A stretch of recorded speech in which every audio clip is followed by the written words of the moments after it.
In a recent YouTube program, Danny Smith, who, like me, grew up around Graceland, claimed that I was there but not around a lot. In the same post, he repeated the familiar remark that Elvis's drug habits speak for themselves. I address this now. I was raised within the Presley family circle. From 1960 onward, I spent every summer and school break at Graceland. When our family lived at Circle G Ranch between 1967 and 1969, we were part of daily family life with Elvis. After that, we returned to Memphis and lived on the hill directly behind Graceland. My parents remained there until 1985. And yet, he says, I wasn't there a lot. My grandmother, Minnie Mae Presley, lived inside the mansion until her death in 1980. I spent much of my life within those walls, sometimes sleeping in her room, sometimes in my parents' mobile home out back, and often in the kitchen or the den where the family gathered. Elvis came to Grandma's room often to talk, to rest, or simply just to sit with her. Those are memories I lived, not stories I was told.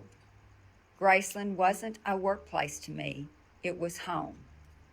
And yet, he says, I wasn't. They said Elvis Presley died an addict. That was the headline that echoed around the world. King of rock and roll destroyed by drugs. It was a story that stuck like glue, repeated for decades by magazines, documentaries, even fans who claimed to love him. But here's the truth no one wanted to hear. That story was built on assumption, not on fact. Because when you look closer, when you strip away the tabloid noise and the sensational words, what you find is something far more complicated and far more human. Elvis Presley wasn't a junkie chasing a high. He was a man under the constant supervision of doctors, fighting his own body, trying to stay functional in a world that demanded he be superhuman. But that's not what the public saw. They saw headlines about pills. They saw photos of a tired man on stage, heavier, sweating, moving slower. And they were told that's what drugs do. That's what addiction looks like. But nobody stopped to ask why. Why would the most loved performer in the world, a man who could have anything he wanted, end up dependent on medication? Was it moral weakness? Or was it medical failure? For years, that question was buried under the noise, because Elvis the Addict was an easier story to sell than Elvis the Patient. The media didn't want complexity, they wanted tragedy. They wanted a fallen idol, a cautionary tale. They wanted to watch the king crumble, because it made everyone else feel a little taller. But what if the truth is that Elvis didn't fall from grace? He was slowly broken down by a body that betrayed him, and a system that didn't understand the science of dependency. That's the part no one ever told you. In the 1970s, America was obsessed with two things, fame and scandal. Every major celebrity downfall was turned into entertainment. And Elvis, more than anyone, lived under that microscope. By then, the man who revolutionized music was living inside a fortress, Graceland, surrounded by family, friends, and physicians who were trying, sometimes desperately, to keep him going. He wasn't a man out partying. He was a man trying to perform through exhaustion. Imagine it, the pressure of being Elvis Presley every single day. The cameras never stopped, the shows never stopped, the expectations never stopped. He couldn't be human, he had to be iconic. And so he worked night after night, even when his body screamed for rest. But sleep didn't come easily to him. Elvis suffered from severe insomnia. He could go days without proper rest, packing the floors of Graceland in the middle of the night. Doctors prescribed sleeping aids, first mild ones, then stronger ones because his body built tolerance. He also struggled with chronic pain from injuries sustained over years of performing and stunts. Then came hypertension, digestive issues, and the physical toll of constant touring. Each condition added another prescription. And in an era before we understood the full complexity of pharmaceutical dependency, it all built up, quietly, medically, systematically. But in the public eye, that nuance disappeared. All people saw were pill bottles, and the word addict became a convenient label, short, sharp, and cruel. To understand how wrong that label was, you need to look at what addiction truly means. Addiction is not simply taking a lot of medication. Addiction is about craving, loss of control, and compulsion despite consequences. It's the psychological chase for a feeling, the high, the escape. Elvis didn't chase escape. He chased relief. His dependence wasn't recreational, it was clinical. He wasn't buying drugs off the street or sneaking them in secret. He was being treated, sometimes overtreated, by medical professionals who believed they were helping. He didn't want to be numb, he wanted to be normal. But the world didn't see that difference. The media blurred the line between addiction and dependency, and once that label stuck, it became permanent. Dependency is what happens when a person's body becomes accustomed to medication needed for survival. It's not a moral failure, it's biology. It's what happens to anyone who uses prescribed medication long-term. If you've ever seen someone on painkillers after surgery, you know the pattern. The body builds tolerance. The same dose stops working. The patient needs more just to feel the same level of stability. That's dependency. It's a medical adaptation, not an addiction. Elvis fell into that category. He was taking doctor-prescribed medication to manage chronic, debilitating symptoms. Yes, sometimes he exceeded doses. Yes, there were moments of mismanagement. But those lapses didn't come from thrill-seeking or craving. They came from desperation, the kind any patient feels when pain becomes unbearable, when sleep won't come, when anxiety floods the mind. He wasn't chasing the dragon. He was chasing rest. He was chasing silence. He was chasing the ability to breathe normally again. But to the tabloids, that truth didn't sell. The image of a man broken by medicine doesn't make headlines. The image of a rock star destroyed by vice does. And so, the press rewrote his pain into a narrative of addiction. It was easier to say Elvis was weak than to admit Elvis was sick. Think about that. Think about how one word, addict, erased all context, all compassion, all understanding. It turned a medical patient into a moral failure. It turned suffering into spectacle. And that's what haunted his legacy for decades.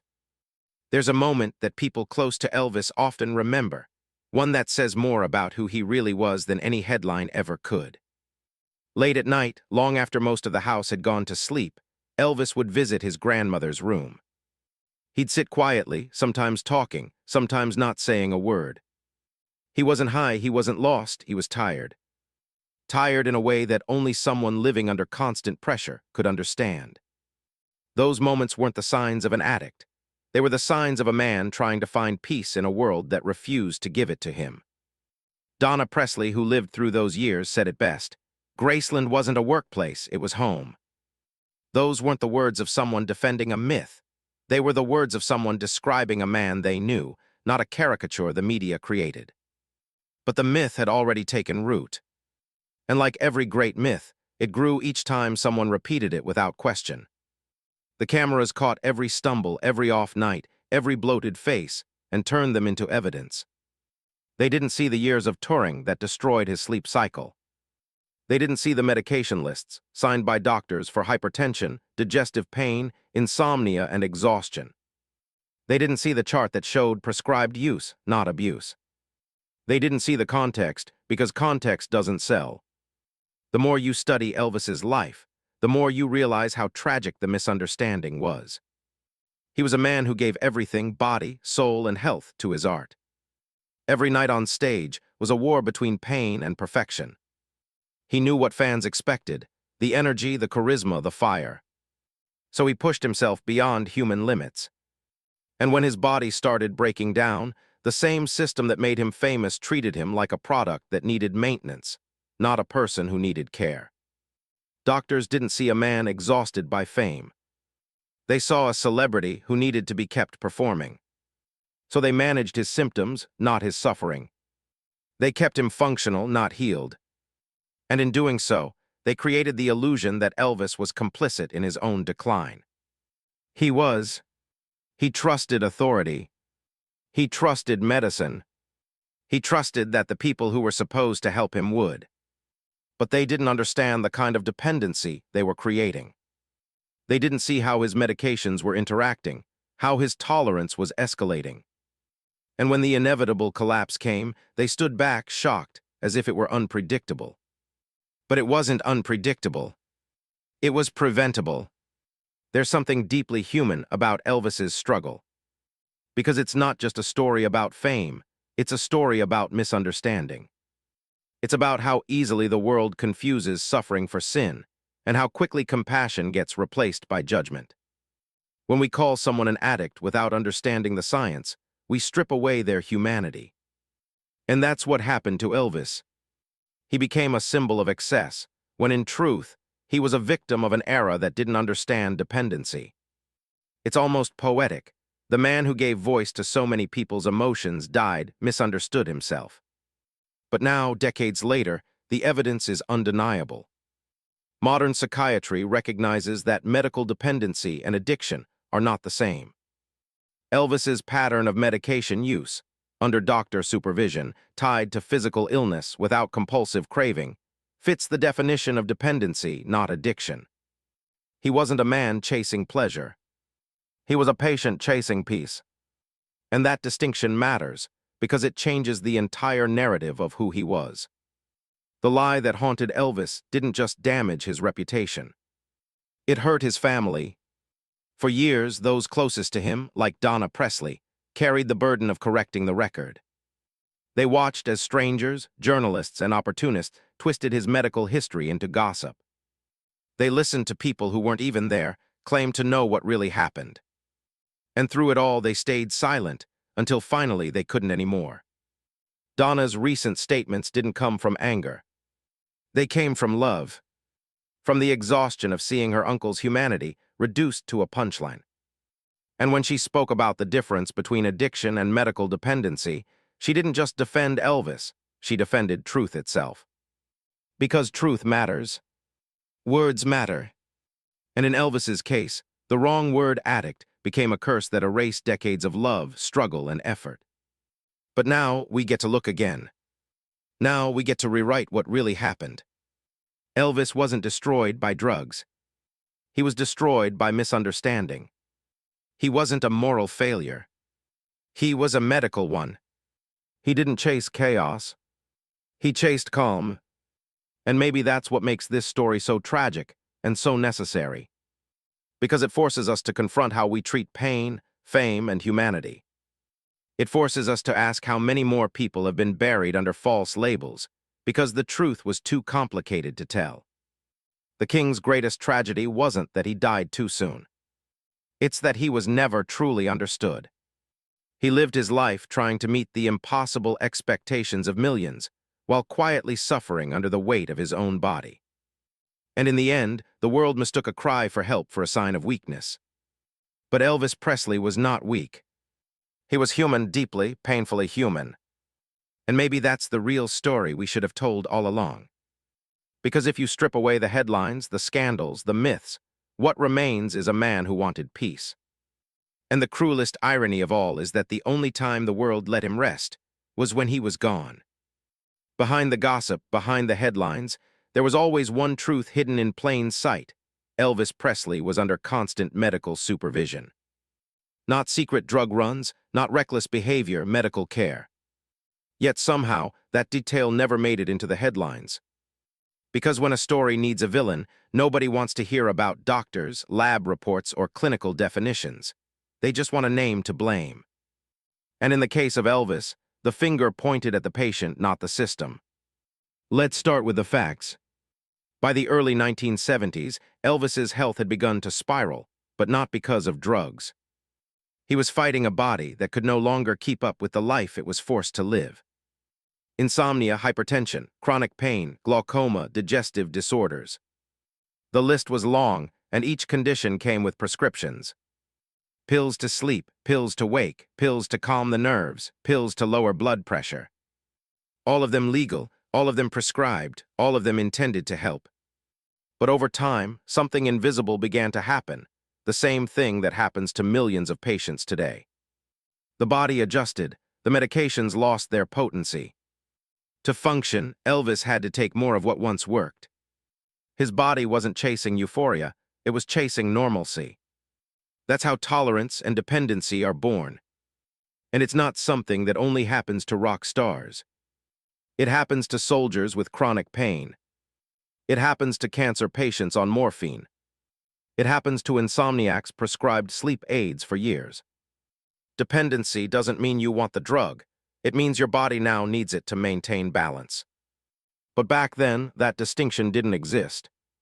In the 1970s, the language of addiction was black and white. You were either clean or you were an addict. No one understood the gray area, the one Elvis lived and died inside. His physician, Dr. George Nishapoulos, better known as Dr. Nick, became a controversial figure because of how much medication Elvis was prescribed. But even Dr. Nick testified that everything given to Elvis was based on legitimate medical diagnoses. He wasn't prescribing to feed an addiction. He was trying to manage a complex, interconnected set of health conditions. He once said, "Elvis was in constant pain. My job was to keep him comfortable enough to perform." And that's the part people forget. Elvis wasn't a man sitting at home doing nothing. He was touring, recording, performing night after night, with blood pressure so high it should have hospitalized him. He was pushing through pain that most people would never work through. That's why his medical chart read like a small pharmacy, not because he wanted it that way, but because that was the cost of being Elvis Presley. He couldn't cancel shows without headlines. He couldn't take months off without losing momentum. He couldn't say, "I'm sick." He had to say, "I'm fine." And medicine became the only way to make that lie true. Elvis wasn't the kind of man who ignored doctors. He trusted them. He believed that if something came in a prescription bottle, it was safe. He wasn't trying to get high, he was trying to get well. But he lived in a time before the medical community fully understood dependency.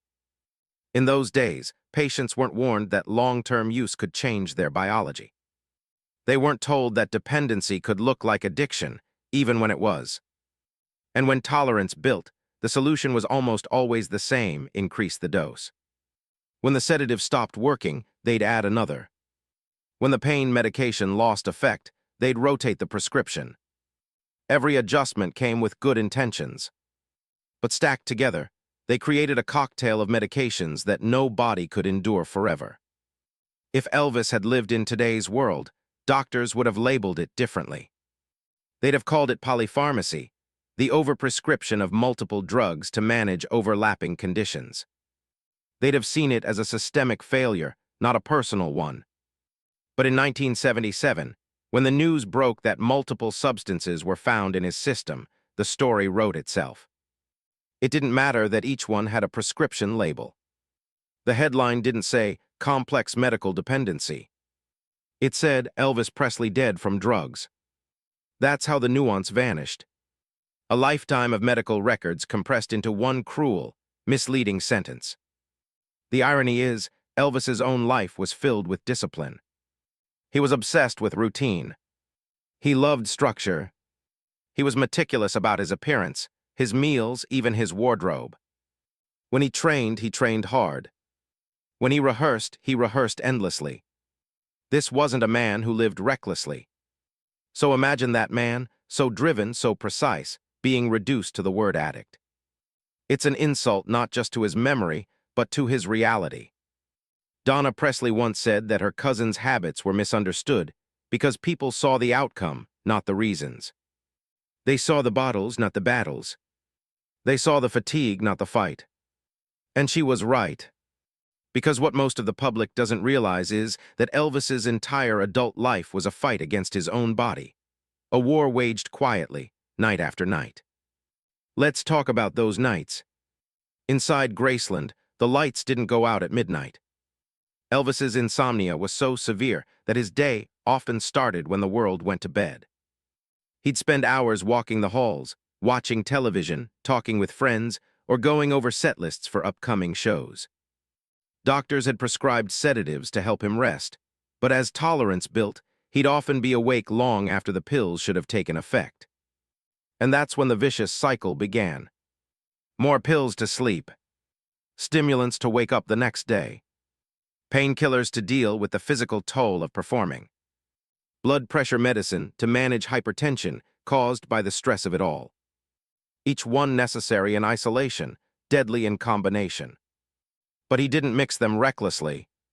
He followed what he was told. He believed his care was managed. And in many ways, it was, just not well enough for what his body was going through. This wasn't substance abuse. This was symptom management gone wrong. A man trapped in the only system that could both sustain him and destroy him. When you read the coroner's report, you find something chilling. Almost all of the drugs found in his system were therapeutic. That word matters. It means they were within medically prescribed ranges. It means he wasn't taking handfuls for pleasure. It means his body had adapted to a chemical environment that doctors had built around him. In other words, Elvis didn't overdose in the way people imagine. He died from a system that overprescribed and underunderstood. He died from complexity, not corruption. That's what makes this story so haunting. Because in many ways, it could happen to anyone. If you talk to chronic pain patients today, you'll hear echoes of Elvis's struggle. They'll tell you about how medications that once gave them relief now barely work. How they're judged for needing prescriptions just to function. How the world treats dependency as if it's a crime, not a condition. That's exactly what Elvis faced, only amplified by the cameras, the critics, and the crushing expectations of being the king. Every prescription he took was documented. Every dose was justified. But none of it mattered to the media. They didn't want to understand him, they wanted to label him. Because labeling is easier than listening. Imagine being Elvis in those final years. You wake up exhausted from a night of restless sleep. You swallow a handful of pills just to feel stable enough to face the day. You perform through pain that would hospitalize most people. You return home drained, your nerves still firing, your heart racing. And then you're told, tomorrow, you do it all again. This wasn't indulgence. It was endurance. He wasn't self-destructive, he was self-sacrificing. He pushed his body beyond limits to give fans what they demanded, and to keep the machine of fame running. He didn't do it for ego. He did it because he felt he owed the world the same energy he gave in 1956. And when that machine finally broke, everyone blamed the man, not the mechanism. Even today, doctors reviewing Elvis's medical history conclude that he met the criteria for prescription dependency, not addiction. He showed no evidence of compulsive craving, no signs of psychological obsession, no behavior consistent with drug seeking. His medication intake was consistent with someone managing chronic illness, not escaping from reality. In fact, the DSM-5, the modern psychiatric manual, defines addiction as involving loss of control, continued use despite harm, and psychological compulsion. Elvis's pattern doesn't fit that. It fits the pattern of a patient in long-term treatment, where dependency naturally forms because the body adapts. That's not addiction. That's medicine misunderstood. And maybe that's why Donna Presley and other family members have spoken out so passionately. They lived through the nights when Elvis was restless, when his blood pressure spiked, when he sat up at 3 a.m. just trying to breathe. They saw the suffering that the cameras never caught. They knew this wasn't a story of vice, it was a story of survival. Donna once said, Elvis's medical use was not a moral failure, it was a medical condition. And when you think about that, it changes everything. Because it reframes Elvis not as a cautionary tale, but as a warning about what happens when medicine is given without understanding, and when fame is mistaken for invincibility. He wasn't a superstar immune to consequence. He was a man relying on science that wasn't advanced enough to save him. The tragedy of Elvis Presley's final years isn't just that he died young. It's that his suffering was misunderstood as weakness. He was mocked for gaining weight, for slurring words, for seeming out of control. But what people were witnessing wasn't decay, it was deterioration under pressure. His body was collapsing from exhaustion and medication interactions. His heart was literally failing from the stress of staying alive. And yet through it all he performed. He smiled. He gave everything he had left, until there was nothing left to give. That's why the phrase Elvis was not an addict isn't just a defense, it's a correction. It's a declaration that medicine failed him, not morality. It's a statement that science must replace stigma. Because if we keep calling dependency addiction, we keep punishing people who are already suffering. Elvis's story should make us question how many others have been misunderstood, mislabeled, and forgotten because their pain didn't fit the narrative. How many people in hospitals today are living the same cycle, medicated to function, judged for surviving? When you realize that, you start to see Elvis differently. You stop seeing the image and start seeing the man. A man who trusted medicine more than he trusted himself. A man who tried to fix what the world broke. A man who died fighting for rest, not for escape. In the end, the truth about Elvis Presley isn't found in gossip or grainy photographs. It's found in his medical chart, in the cold, clinical records that tell a story far more human than the headlines ever did. Those papers don't describe an addict. They describe a patient who believed in doctors, a patient who fought chronic illness, a patient whose body depended on medication because his world demanded the impossible. That's not addiction. That's exhaustion with a prescription label. For decades, the world thought they knew Elvis Presley. They saw the bright lights, the jumpsuits, the roaring crowds, the flash of Graceland's gates. But inside those gates was something no fan, no journalist, no critic could ever truly see. A family watching someone they loved disappear behind exhaustion and misunderstanding. Donna Presley was one of them. She wasn't reading headlines about Elvis. She was living beside him. She wasn't guessing what happened inside Graceland. She was there in the kitchen, in the hallways, in the quiet spaces where the king of rock and roll became simply Elvis, the man. To her, Graceland wasn't a tourist site or a legend. It was home. It smelled like coffee in the morning and fried peanut butter sandwiches at night. It echoed with laughter, arguments, guitar chords, and the sound of family moving through ordinary life under extraordinary pressure. And in that home, she saw a truth that outsiders never wanted to believe. Elvis wasn't addicted to escape. He was dependent on survival. Donna grew up with Elvis's world woven into her own. She spent summers at Graceland, holidays with the Presleys, and years living within walking distance of that famous white mansion. Her grandmother, Minnie Me, Dodger, as Elvis affectionately called her, lived inside the house until her passing. Donna would often sleep in her room, or on the couch near the den, or in the mobile home behind the mansion where her parents stayed. For her, Graceland was never about the legend. It was about family. She remembers Elvis visiting his grandmother's room at night, sometimes to talk, sometimes just to sit. He didn't need to say much. The weight of the world was in his silence. It wasn't the silence of a man lost in drugs or chaos. It was the silence of someone carrying too much. Donna saw that. The family saw that. And they knew the difference between a man numbing himself and a man just trying to breathe. But that's the cruel thing about fame. It turns truth into background noise. Outside those walls, the public believed a version of Elvis that barely resembled the real man. They believed in the myth of a superstar who lost control, not the human being who was being medically managed into exhaustion. Inside Graceland, it was never about scandal. It was about watching someone you loved slowly fade under pressure you couldn't relieve. The family wanted to help, but how do you protect someone from fame itself? How do you guard a man who belongs to millions when all you want is to bring him peace? They tried through prayers, through conversation, through small moments of normalcy that made him smile. Because Elvis wasn't just a performer to them. He was a son, a cousin, a nephew, a grandson. He was still the boy from Tupelo who loved family dinners and gospel music. Donna often said that people misunderstand Graceland completely.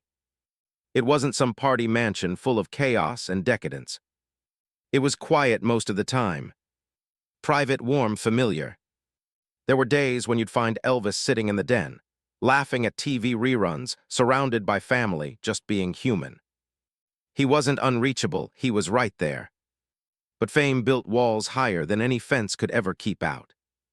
And then there were the outsiders, people who spent a little time around Elvis, then went on camera decades later to tell stories, to cash in on memories, to make themselves part of the myth.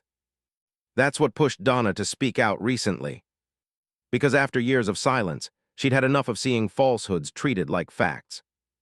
When she heard people like Danny Smith claim she wasn't around much or that she didn't see the real Elvis, she finally said what she'd been holding back for decades. I was there. Every summer, every holiday, every moment I could be. She grew up in that world. She watched her grandmother care for Elvis. She watched her mother and aunt protect the family's dignity. And she watched the truth get twisted until it became unrecognizable. Her frustration wasn't about personal pride, it was about truth. Because every time someone minimized her experience, they were erasing the reality of a family that lived the consequences of fame. They were turning lived memory into gossip.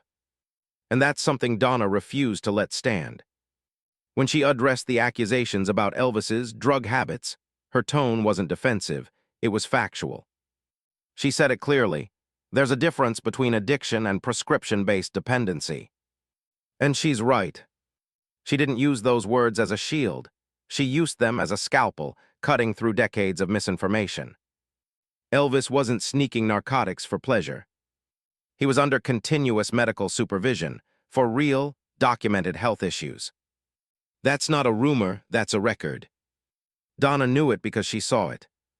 She saw the doctors, the checkups, the care, the exhaustion. She saw the toll of insomnia, of pain, of long nights spent awake when the world thought he was sleeping soundly in luxury. And what made it harder was knowing how misunderstood it all was. People thought the Presleys were hiding shame. But what they were really hiding was heartbreak, the pain of watching a good man be torn apart by misunderstanding. Donna's words cut deeper because they come from a place of love, not anger. She wasn't trying to stir drama, she was trying to restore dignity. When she said, this was a medical condition, not a moral failure, she wasn't just talking about Elvis. She was talking about every family who has watched a loved one suffer, while the world judges from a distance. She understood how the public could never grasp what life inside Graceland was really like. It wasn't glamorous. It was heavy. The laughter, the late-night conversations, the quiet meals, they all had a shadow hanging over them. Everyone knew Elvis was struggling, but no one dared to call it what it was, exhaustion dressed as dependency. There's a story Donna shared that reveals everything about that time. She said, Graceland was big enough that you could live there and not see each other for days. It's such a simple sentence, but it's powerful, because it explains why some people thought she wasn't there. They assumed visibility meant presence. But inside that mansion, people lived independently. Elvis had his routines, his spaces, his privacy. Donna and her family respected that, because family meant trust, not intrusion. So when outsiders tried to rewrite that reality, suggesting who was close, who wasn't, who mattered, it wasn't just false, it was cruel. It turned private lives into entertainment. It took the sacredness of memory and turned it into clickbait. And that's what Donna fought against when she spoke out. Not just lies about her, but the broader lie that Elvis's life was some chaotic carnival of excess. She wanted people to remember the truth. Elvis loved deeply, cared deeply, and fought daily to stay strong for the people he loved. Even the rumors about Aunt Delta, that she was romantically interested in one of Elvis's staff members, were too much for Donna to stay silent on. She called it absurd and disrespectful. Because to her, Aunt Delta represented everything dignified about the Presley women, loyal, protective, grounded. To reduce her memory to gossip was to desecrate it. And for Donna, that was unforgivable. She said it plainly. Turning the memory of an elder family member into gossip serves no purpose but to demean and distort. That line hit hard because it wasn't just about Delta. It was about Elvis, too. It was about how easily dignity gets replaced with drama when the cameras get involved. For the Presley family, fame wasn't a blessing. It was a balancing act. They had to keep private pain hidden behind public smiles. They had to mourn quietly, defend constantly, and forgive endlessly. Even now, decades later, they're still correcting the record. Imagine what that's like, to love someone so deeply that even after their death, you still have to fight for their truth. That's what Donna has been doing. Every time she speaks, she's not just defending her cousin. She's defending a legacy, one built on humanity, not hysteria. And through her, we see the Presley family not as spectators of fame, but as survivors of it. They lived the emotional cost of what the world called glory. They saw the cracks forming in the man everyone else saw as immortal. They heard the late-night phone calls, the whispered worries, the quiet prayers. They watched the king of rock and roll, the symbol of perfection, crumble under the weight of being everything to everyone. When Donna talks about those final years, she never does it with bitterness. She speaks with reverence, like someone describing a storm they survived. She doesn't villainize anyone, not even the doctors. She just wants the truth known. Because for her, the tragedy isn't just that Elvis died. It's that he died misunderstood, and that misunderstanding still echoes. She's not trying to rewrite history. She's trying to restore it. She's asking the world to see Elvis through her eyes, not as a fallen idol, but as a man who fought every day to keep performing, to keep giving, to keep living. To see the moments when he'd sit in silence beside his grandmother, not because he was lost in drugs, but because he was tired of being Elvis Presley, when all he wanted was to be himself. That's why her testimony matters.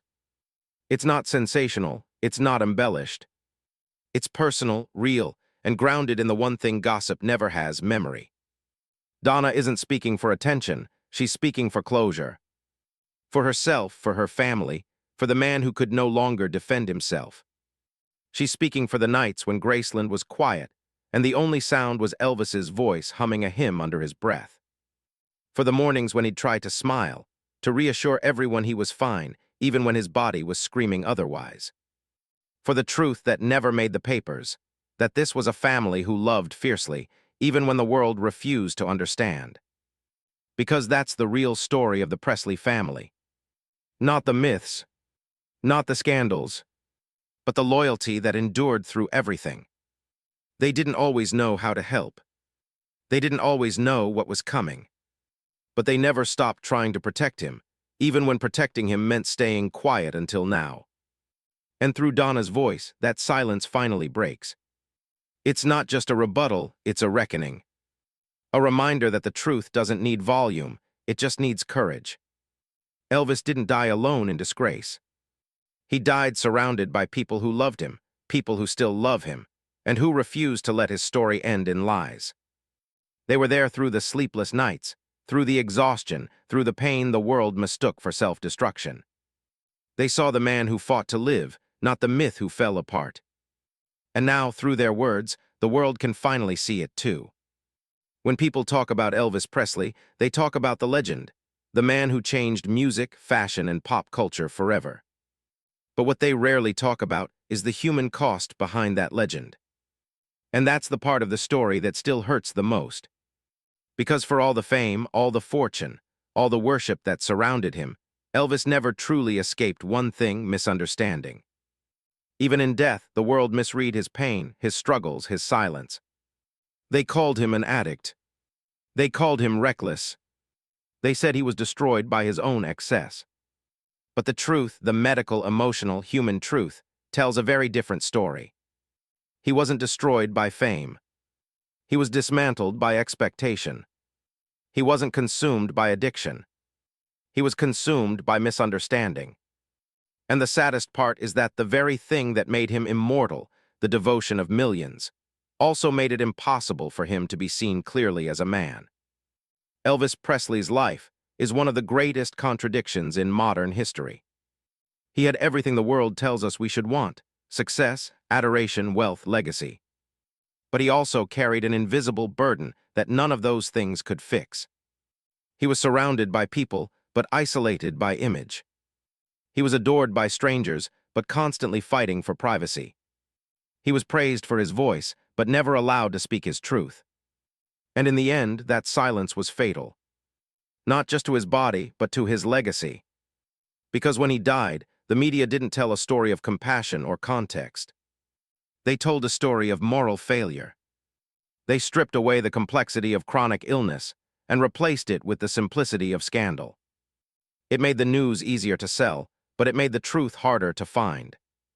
Donna Presley has spent her life trying to correct that. Not out of anger, but out of love. A love that refuses to let lies define a man who gave everything he had. She knows that for every fan who idolized Elvis, there's another who never knew what he endured. That's why her voice matters. Because she's not trying to rewrite history, she's trying to restore it. Her message is simple but powerful. He wasn't an addict, he was a patient. And those words, spoken softly but firmly, change everything. They turn judgment into empathy. They turn scandal into understanding. They turn a headline into a human story. Because when you see Elvis through that lens, not as a superstar, but as a man struggling to function through chronic pain, you start to understand how wrong we all were. You see that he wasn't lost to vice. He was lost to science that hadn't caught up yet. You realize that he wasn't weak, he was human. That's the core of his misunderstood legacy. He was punished for being human in a world that demanded perfection. Fame told him, you can never slow down. Fans told him, you can never look tired. The industry told him, you can never say no. So he didn't. He gave everything. And when his body broke under that weight, the same world that demanded his endless energy turned around and said, see, he did it to himself. That's how injustice hides, in stories that sound believable because they comfort us. It's easier to think a man died from his own bad choices than to face the truth that the system failed him. It's easier to say addiction than to understand dependency. It's easier to repeat gossip than to ask questions. But the Presley family asked those questions. And what they found wasn't shame, it was science. The records show a man who was being treated, not indulged. Supervised, not spiraling. Monitored, not reckless. That's what makes this story so powerful now. It forces us to confront how wrong we were for so long. It asks us to see Elvis not as a symbol of downfall, but as a warning about how quickly compassion disappears when fame takes over. In every era, there's one artist who becomes larger than life, and therefore no longer allowed to be human. For the 1950s, it was Elvis. For others, it was Michael Jackson, Whitney Houston, Prince, all artists who were loved publicly but isolated privately, all criticized for the same thing, dependency born from exhaustion. And in each of those cases, society reacted the same way, judgment first, understanding later. Elvis was the first, the prototype for what happens when talent becomes a cage. He paved the way for generations of stars, but he also carried the first wounds of a machine that feeds on greatness until it breaks. If you look closely, you see the pattern. He started as the symbol of rebellion, the man who dared to move, to shake, to challenge norms. Then he became the symbol of excess, the man who supposedly couldn't control himself. But the truth sits between those extremes.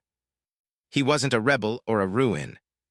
He was a man who wanted to please everyone and ended up pleasing no one, not even himself.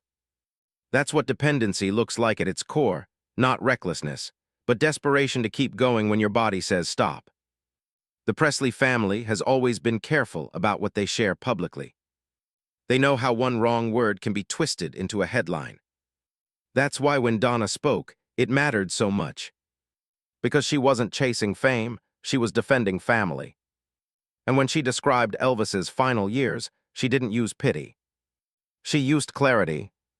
She talked about how misunderstood he was. She talked about the difference between being on something and being under something. She reminded the world that Elvis wasn't intoxicated, he was overmedicated. There's a world of difference between those two things, but for years, no one cared enough to listen. Think about the legacy we could have given him if we had understood that sooner. If instead of ridicule, we offered compassion. If instead of labeling, we asked questions. If instead of calling him an addict, we called him what he truly was, a patient trying to survive the impossible. That's why Donna's message hits so hard now. Because in defending Elvis, she's defending everyone who has ever been judged for needing help to survive. Every person who's ever been whispered about, shamed, or misunderstood, because they depend on medicine to function. Elvis's story is theirs too, just louder, just brighter, just more public. And that's what makes it timeless. When you look at his life through this new lens, it becomes something entirely different. It's no longer the story of a superstar destroyed by indulgence. It's the story of a man trapped between compassion and control. A man who gave joy to millions while slowly losing his own. A man who trusted too much in doctors and too little in himself. A man who never stopped trying, even when his body was falling apart. The last years of his life weren't chaos. They were courage. He went on stage when he could barely stand. He smiled when he could barely breathe. He sang through the fog of medication that kept him from collapsing. And even in that fog, he gave everything he had left. That's not addiction. That's devotion. Elvis's misunderstood legacy teaches us something vital about the world we live in today, about how quick we are to judge and how slow we are to understand. We see someone struggling and assume weakness. We see medication and assume abuse. We see dependency and assume disgrace. But behind every label, there's a story. Behind every rumor, there's a reason. Behind every so-called fall, there's usually someone just trying to stand back up. Elvis didn't die because he gave up. He died because he refused to stop giving. He gave his time, his energy, his health, everything, to the same world that would later misunderstand him. And yet, even in that misunderstanding, his impact didn't fade. Because you can't erase the truth of a man who loved as hard as he sang. That's the part people forget. Elvis wasn't a symbol of self-destruction. He was a symbol of endurance. He endured pain, pressure, and public scrutiny, and he still found a way to sing. He endured loneliness and still found a way to give joy. He endured being misjudged and still gave the world his heart. That's not weakness, that's strength in its purest form. And when Donna Presley says, he deserves to be remembered for his humanity, she's right. Because that's what his story really is, not a warning about fame, but a reflection of what it means to be human in an unforgiving world. Today, decades after his death, Elvis's misunderstood legacy is finally being rewritten. Doctors and historians now agree that he suffered from multiple chronic conditions, not addiction. Fans who once believed the tabloids now read the records. And family members like Donna continue to remind the world that compassion must replace judgment. It took nearly half a century, but the truth is finally louder than the lie. Because the truth doesn't fade. It might be buried, it might be silenced, it might be ignored, but it never dies. And in Elvis's case, the truth is this. He was a man who wanted peace. He was a man who needed rest. And he was a man who gave so much of himself that there was nothing left to give. But the world still has his voice, and in that voice, you can hear both his pain and his purpose. You can hear a man who lived for others, even when he was dying inside. You can hear someone who, in every note, told us exactly who he was. Not perfect, not invincible, not untouchable, just human. And maybe that's why his music still moves us. Because even through all the noise, all the myths, and all the misunderstandings, Elvis Presley remains the most human legend that ever lived. He taught us rhythm. He taught us rebellion. But most importantly, he taught us compassion, even when we failed to show it to him. That's the legacy he deserved all along. If this story opened your eyes, share it not for clicks but for truth. Because every time someone learns the real story of Elvis Presley, his dignity grows stronger.